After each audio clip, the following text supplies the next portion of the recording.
What's up, guys? Your boy Mikey Garcia. Just want to recommend the Fat Attack Stack. Help you increase your stamina, increase your endurance, increase your energy levels, and also burn fat. So don't forget the Fat Attack Stack by Snack. Kid is one of the special ones. Like I'm telling you, he's focused to boxing 100%, but he's also a very smart kid outside of boxing. You don't see boxers are more. Most of the time, they're the street type of fighters, great fighters, most of them, they like to celebrate by partying and having a good time, friends, girls, this and that. And that's just reality, with this sport. Vergil, he'll rather pick up an instrument and play music on his time off, read a book, stuff like that. That's just the way Vergil is. He was raised to be a fighter, to be a warrior, and that's all in his mind. He's ready to face those type of fighters. I believe the easiest way to go maybe would be the direction with Top Rank.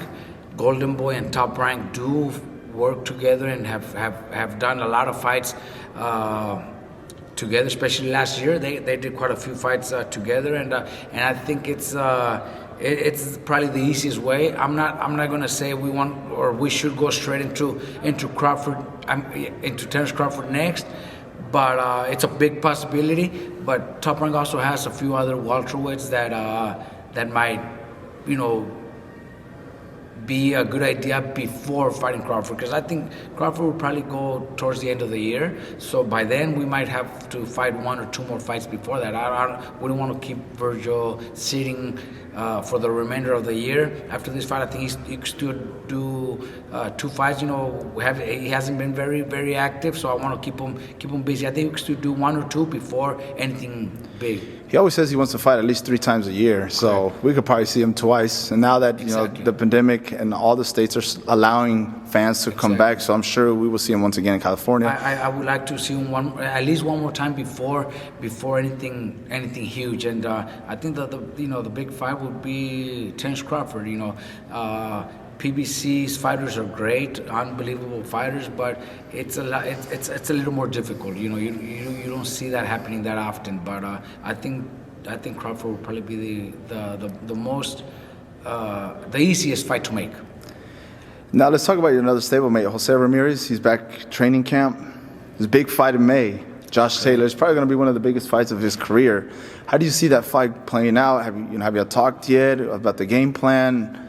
You know what? He winning his world title, I'm pretty sure it was huge when he became champion for the first time. I wasn't in his training camps yet, but when he became part of RGBA, I think the win against Maurice Hooker so far has been the greatest. It was awesome because we came to his hometown, we came to his promotion. I'm not saying the crowd, because there was quite a few Mexicans on our side too, but we all know how this business is when you're fighting on your opponent's house, you could say, especially with the promotion. We could also say that the judges are probably gonna favor it. So during the fight, I told Jose, look, you might be winning, but the rounds are very close, and you're in his hometown, you're in his house. We got to pick it up, step it up a little bit more, and we always laugh about it because he told us, all right, and I think you could even hear it on the fight when if you watch it again. He tells me and Chepe, because Chepe was the one working the corner with me, and he says, okay, I want you guys to remind me when there's 1 minute and 30 seconds left. So we laugh about it because to steal around, tell me when there's 20 seconds left, maybe even 30 seconds left. But he wanted 1.5 minutes, so we laugh about it because that's just the way he thinks. He has a great heart, and if we reminded him 1.5 minutes, he would pressure for 1.5 minutes to try to steal the round. You know what I mean? And that win was unbelievable. He won his second title. He became a champion under my stable now, and that was a big win. I know that becoming undisputed is his dream, and he'll make history. He'll be the first Mexican American to accomplish that. So that would definitely be the biggest. But so far, I think Maurice Hooker was unbelievable. Well, even watching the the replay of that fight, the way y'all celebrated, how y'all jumped in the ring and y'all were just shouting, and I mean, it was a huge accomplishment. I'm sure when coming out victorious, if everything goes out, plans out well on May against Josh. Wins like that, especially like I told you, when you go to your opponent's hometown and under his own promotion, and you could say everything's against you because of all that, it does give you a better taste. Better taste. Yes. Better taste. Robert, 2 weeks ago I asked you about Mikey. Is there still any news or who could he face possibly?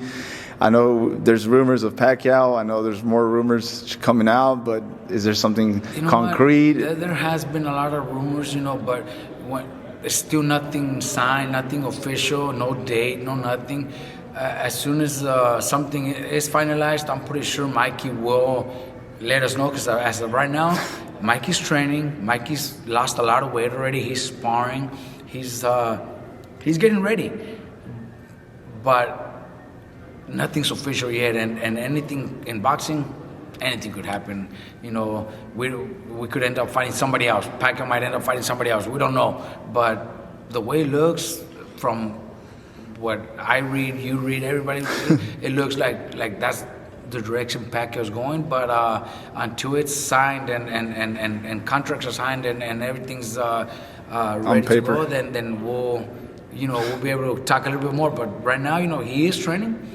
I know that he wants to fight in May or June, and if it's against Pacquiao or not, he'll be fighting. So, if it's not Pacquiao, he will fight somebody else, but it will be sometime in late May or June. Thank you so much for watching this video, and make sure to subscribe for more videos of your favorite fighters over here on Fight Up TV, and give us a follow online as well at Fight Up TV on Twitter and on Instagram. We appreciate it, guys.